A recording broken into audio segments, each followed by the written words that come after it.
Hey guys, it's Mrs. Sikoski. How's it going out there? Here to do your chapter 19, Catcher in the Rye lesson. We're almost done with Catcher in the Rye. Just a few chapters to go here at the end of the book. Holden meets a new character. His name is Carl Luce. They go to a bar called the Wicker Bar. This is a character that Holden knows from his past. And again, we see Holden defaulting to making some bad choices. He's going out drinking again. We know what happened to him the night before. He's smoking. He's trying to connect with someone, which isn't the worst idea, but he's still struggling. So Holden is still very much in his struggle, and that's where we're going to catch up with him in chapter 19. All right, so I'm going to do a screen share. Hope you're doing well out there. I'm in the Z space again right now. So here we go, and chapter 19. You can get it queued up either in your PDF or in your packets.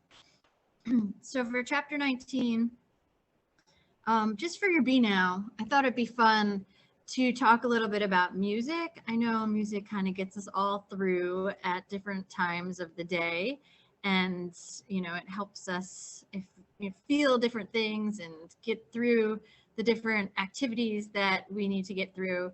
And so I thought your Be Now today could be music based. So we haven't done that many music based. I don't know if we've done any music based Be Now. So I wanted to give it a little head nod. So I've got some background information for you in the Be Now about music and how it's, we do entertain ourselves with it, but it also helps encourage creativity, and it helps us to be more productive, and that it can even be therapeutic and help you concentrate better. So there's a little article here if you want to check it out. It's called "These 6 Types of Music Are Dramatically Shown to Increase Productivity." So if you open this article, it'll show you, I can actually open it right now. It'll show you the 6 different types of music that are known for increasing productivity. And it'll give you a playlist for you to check out too. So there's playlists at the bottom of each. If you want to try that, put some music on in the background while you do your work today. So that is there for you. And also, I just threw in a couple links that were mentioned in the article of different songs that are focus music for your inspiration. So feel free to throw on some music to help you feel more productive and to maybe just kind of concentrate, feel better, and get you in like a creative flow. Right. And then we have a chapter 18 review right here if you need the review. And we get into chapter 19. So again, we meet another character. His name is Carl Luce. And he and Holden have a conversation, and it really highlights one of the themes, the ongoing themes in the novel, and that's Holden's struggle to understand adulthood, and in particularly the topic of sexuality. So he meets with this former, it was a student advisor of his when he was at this school called Whooton, and again, his name is Luce. He calls him Old Luce. And they have this conversation that deals with he's asking Luce for advice because we know that Holden is conflicted and needs good advice. He's having a hard time navigating the adult world. He's not quite comfortable. He's still a kid, but he doesn't want to, grow up necessarily, but he's in this, he's in a pickle, so to speak. So he's in this situation where he's sort of forced to be on his own or chooses to be on his own, and doesn't quite know what to make of the adult world, and has been having these encounters that are leaving him very confused. So he asks this Luce character for some advice, particularly about relationships and navigating sexual encounters. And that's where, we're going to pick up in chapter 19 with that whole theme once again. And then the last thing is that Luce does mention to Holden at the end the being psychoanalyzed. So at the end of the video, I'll come back to this because this is the second time that that term has come up. It's a type of therapy. It's called psychoanalysis. So we'll talk about that at the end of the chapter too, as Luce, this character, mentions it to Holden. But first, I am going to read to you this chapter. So cue up your Catcher in the Rye chapter 19. It's right here for me. It's on page 76 of my PDF. If you're in the PDF, you can just pop in the number, or you can find it in your packet. In case you don't live in New York, the Wicker Bar is in this sort of swanky hotel, the Seton Hotel. I used to go there quite a lot, but I don't anymore. I gradually cut it out. It's one of those places that are supposed to be very sophisticated and all, and the phonies are coming out the window. They used to have these two French babes, Tina and Janine, come out and play the piano and sing about 3 times every night. One of them played the piano strictly lousy, and the other one sang, and most of the songs were either pretty dirty or in French. The one that sang, old Janine, was always whispering into the goddamn microphone before she sang. She'd say, "And now, we like to give you our impression of Voulez-vous Français. It is the story of a little French girl who comes to a big city just like New York and falls in love with the little boy from Brooklyn. We hope you like it." Then, when she was done whispering and being cute as hell, she'd sing some dopey song, half in French and half in English and half in French, and drive all the phonies in the place mad with joy. And if you sat around there long enough and heard all the phony applauding and all, you got to hate everybody in the world. I swear you did. The bartender was a louse, too. He was a big snob. He didn't talk to you at all, hardly, unless you were a big shot or a celebrity or something. If you were a big shot or a celebrity or something, then he was even more nauseating. He'd go up to you and say with this big charming smile, like he was a hell of a swell guy if you knew him, "Well, how's Connecticut?" or "How's Florida?" It was a terrible place. I'm not kidding. I cut out going there entirely, gradually. It was pretty early when I got there. I sat down at the bar. It was pretty crowded, and had a couple of scotch and sodas before old Luce even showed up. I stood up when I ordered them so they could see how tall I was and all and not think I was a goddamn minor. Then I watched the phonies for a while. Some guy next to me was snowing the hell out of a babe he was with. He kept telling her she had aristocratic hands. That killed me. The other end of the bar was full of flits. They weren't too flitty looking. I mean, they didn't have their hair too long or anything. You could tell they were flits anyway. Finally, old Luce showed up. Old Luce, what a guy. He was supposed to be my student advisor when I was at Whooton. The only thing he ever did, though, was give these sex talks and all, late at night when there were a bunch of guys in the room. He knew quite a bit about sex, especially perverts and all.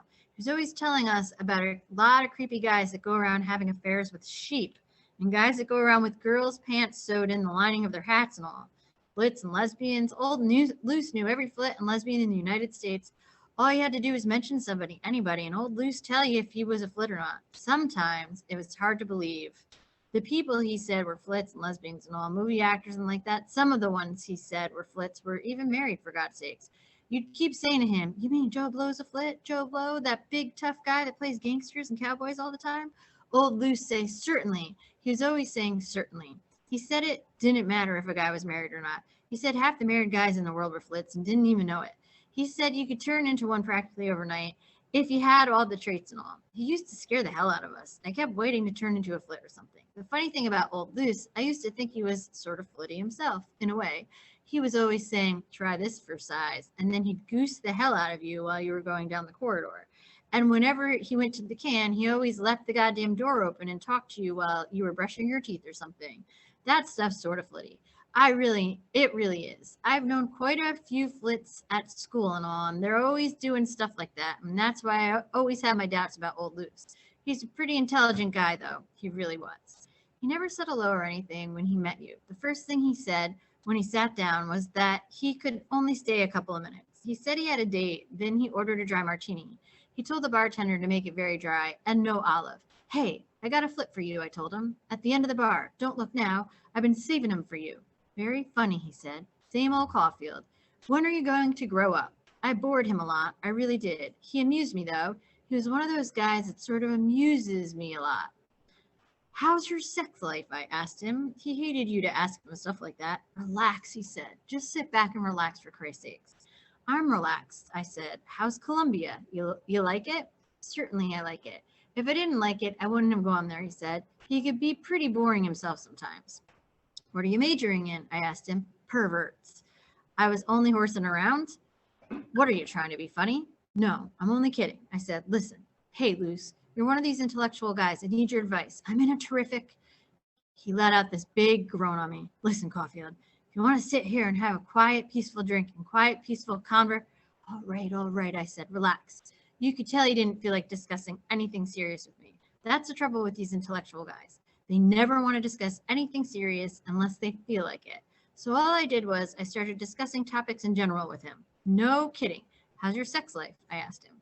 You still going around with the same babe you used to at Whooton? The one with the trip? Good God, no, I said. How come? What happened to her? I haven't the faintest idea. For all I know, since you asked, she's probably the whore of New Hampshire by this time. That isn't nice. If she was decent enough to let you get sexy with her all the time, you at least shouldn't talk about her that way.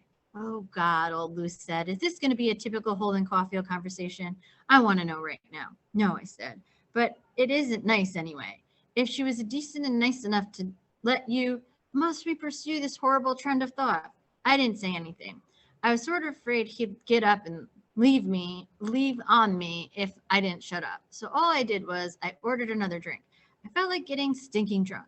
Who are you going around with now? I asked him. You feeling like telling me? Nobody, you know. But but who? I might know her. Girl lives in the village. Sculptress, if you must know. Yeah, no kidding. How old is she? I've never asked her, for God's sakes. Well, around how old?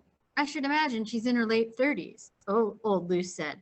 In her late 30s? Yeah, you like that, I asked. You like them that old? The reason I was asking was because he really knew quite a bit about sex and all. He was one of the few guys I knew that did. He lost his virginity when he was only 14 in Nantucket. He really did. I like a mature person, if that's what you mean. Certainly. You do? Why? No kidding. They better for sex and all? Listen, let's get one thing straight. I refuse to answer any typical Caulfield questions tonight. When in hell are you going to grow up? I didn't say anything for a while. I let it drop for a while. Then old Luce ordered another martini and told the bartender to make it a lot drier. Listen, how long you been going around with her, this sculptress babe? I asked him. I was really interested. Did you know her when you were at Whooton? Hardly. She just arrived in this country a few months ago. She did. Where's she from? She happens to be from Shanghai. No kidding. She's Chinese, for Christ's sakes? Obviously. No kidding. Do you like that, her being Chinese? Obviously. Why? I'd be interested to know. I really would. I simply happen to find Eastern philosophy more satisfactory than Western, since you ask. You do? What do you mean philosophy? You mean sex and all? You mean it's better in China? That what you mean? Not necessarily in China, for God's sake. The East, I said. Must we go on with this inane conversation? Listen, I'm serious. I said, no kidding. Why is it better in the East? It's too involved to go into, for God's sake, old Luce said. They simply happen to regard sex as both a physical and spiritual experience. If you think so do I. So do I regard it as a physical and spiritual experience and all. I really do. But it depends on who the hell I'm doing it with. If I'm doing it with somebody I don't even, not so loud, for God's sake, Caulfield. If you can't manage to keep your voice down, let's drop the whole, all right, but listen, I said. I was getting excited and I was talking a little too loud. Sometimes I talk a little loud when I get excited. This is what I mean, though. I said, I know it's supposed to be physical and spiritual and artistic and all, but what I mean is you can't do it with everybody. Every girl you neck with and all, and make it come out that way, can you? Let's drop it, old Luce said. Do you mind? All right, but listen. Take you and this Chinese babe. What's so good about you two?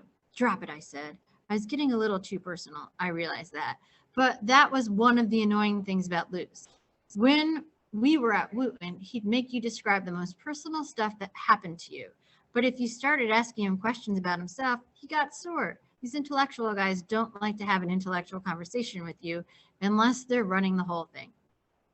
They always want you to shut up when they shut up and go back to your room when they go back to their room. When I was at Whooton, old Luce used to hate it. You really could tell he did. When after he finished giving his sex talk to a bunch of us in his room, we stuck around and chewed the fat by ourselves for a while. I mean, the other guys and myself in somebody else's room. Old Luce hated that. He always wanted everybody to go back to their room and shut up when he was finished being the big shot. The thing he was afraid of, he was afraid somebody'd say something smarter than he had. He really amused me. Maybe I'll go to China. My sex life is lousy, I said. Naturally. Your mind is immature. It is. It really is. I know it, I said. You know what the trouble is with me? I can never get really sexy. I mean, really sexy with a girl I don't like a lot. I mean, I have to like her a lot. If I don't, I sort of lose my goddamn desire for her and all. Boy, it really screws up my sex life, something awful. My sex life stinks. Naturally it does. For God's sakes, I told you the last time I saw you what you need. You mean to go to a psychoanalyst and all? I said that's what he told me I ought to do. His father was a psychoanalyst and all. It's up to you, for God's sakes. It's none of my goddamn business what you do with your life. I didn't say anything for a while. I was thinking, supposing I went to your father and had him psychoanalyze me and all. I said, what would he do to me? I mean, what would he do to me? He wouldn't do a goddamn thing to you. He'd simply talk to you, and you'd talk to him, for God's sakes. For one thing, he'd help you recognize the patterns of your mind. The what? The patterns of your mind. Your mind runs in, listen, I'm not going to give an elementary course in psychoanalysis. If you're interested, call him up and make an appointment. If you're not, don't. I couldn't care less, frankly. I put my hand on his shoulder. Boy, he amused me. You're a real friendly bastard, I told him. You know that? He was looking at his wristwatch. I have to tear, he said, and stood up. Nice seeing you. He got the bartender and told him to bring him his check. Hey, I said, just before he beat it, did your father ever psychoanalyze you? Me? Why? Why do you ask? No reason. Did he though? Has he? Not exactly. He's helped me to adjust myself to a certain extent, but an extensive analysis hasn't been necessary. Why do you ask? No reason. I was just wondering. Well, take it easy, he said. I was leaving his tip and all, and he was starting to go. Have just one more drink, I told him. Please, I'm lonely as hell. Lonesome as hell. No kidding. He said he couldn't do it, though. He said he was late now, and then he left. Old Luce. He was strictly a pain in the ass, but he certainly had a good vocabulary. He had the largest vocabulary of any boy at Whooton when I was there. They gave us a test. They gave us a test. That's the end of chapter 19. So I love that chapter for a few reasons. We meet a character who, again, I think Salinger, our writer, puts in so Holden can have a conversation so we learn a little bit more about him. And Luce, they do have this talk about sex, and Holden recognizes that he's too immature to really understand a lot of it. And so he is still having that struggle between adulthood and childhood, and it comes up with certain topics and themes in particular, and sexuality is one of them. And he's even like confused about what, the type of sexuality that, people might be. So he uses loose language of the time to talk about homosexuality, and then he considers himself, and he's just, says that he's unsure of how to be sexual, or if he doesn't feel something, that then he doesn't want to have a physical connection. And I think that these are good conversations for him to have. And I do think that with that conversation about sexuality, his intuition that if he's not feeling something, if he's not feeling, like he said, a connection, and Luce described it as a spiritual connection, I'm just going to call it a connection. If you're not feeling connected to somebody, that's first, to feel connected and to feel safe and to feel like you have a trusting relationship with somebody before you would then engage in something physical and have a physical relationship. So I do think Holden's like intuition and inclination of just his hormones and his humanness, that you should feel connected before you approach having a physical relationship. I think that he is on the right path when he says things like that.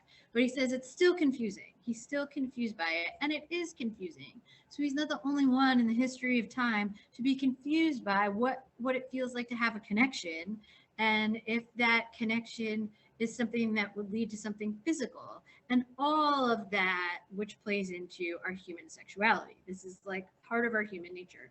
So he is where he's supposed to be, I think, in that at his age, or just like at any age, it's something that is constantly being renegotiated. Your connections with people, what those connections are, your relationships with them, and how they play out. So I do believe that Holden has, is figuring that out, and you just have to keep working on it. It's something that it's like there's no like quick answer to that. It's something that you just keep working on every day in all of your relationships, whatever they may be. So with that, I also wanted to mention that he talks about psychoanalysis. So in his confusion, he, is talking to Luce at the end here, and he says, I told you what to do. It's to go get psychoanalyzed. My father's a psychoanalysis, or does psychoanalysis. So I just want to mention that's a type of therapy. And there's a little video here. This article is posted in the notes and in the description on YouTube. this is just a little quick, what is psychoanalysis? And it's defined as a set of psychological theories and therapeutic methods which have their origin in the work and theories of Sigmund Freud, who's really, his work was very popular in the 20th century, Sigmund Freud's. The primary assumption of psychoanalysis is the belief that all people possess unconscious thoughts, feelings, desires, and memories. The aim of psychoanalysis therapy is to release any repressed emotions and experiences, for example, make the unconscious conscious. It is only having a cathartic or healing experience can the person be helped and cured. So the idea is, and he says, notice the patterns of your mind, is that if we can analyze our actions and our thoughts and our emotions, and some of them are unconscious, that then allows us to heal anything that might be causing us to feel blocked or to be struggling. And so it is a type of therapy where it, again, is not something that happens in one day. You can analyze your thoughts and be cured. But like over the course of time, you would analyze certain patterns that you've been conditioned, and the neural pathways in your head condition themselves, but you can disrupt them, right? We have that plasticity, so you can disrupt them and you can change them, but you have to be able to notice them and pay attention to them first. So that's what the psychoanalysis would do. They'd help you notice the patterns in your mind and emotions and thoughts, and even like unconscious like thoughts, and then be able to work on examining them so that if there was a place that you needed to heal, a place that was causing you conflict, like possibly Holden here, we can kind of look back at some of the things we heard about his past that he might need to examine in order to move forward in a healthy way. This is work that he would need to do. And this is a method, a method to do that work. It's not the only method, but it's the method that's been mentioned twice in this book. And it was very popular, still popular, very popular in the 20th century. And it is based on the works of Sigmund Freud. All right. So in case you wanted to know, there you go. So with that, I will stop my share. There's your quick crash course in psychoanalysis. We meet another character. Holden discusses his conflicts with adulthood and sexuality again, and we will talk more. So I will see you. We're all the way to chapter 20 now. So I will see you for the last handful of chapters, and be well out there. Okay, bye.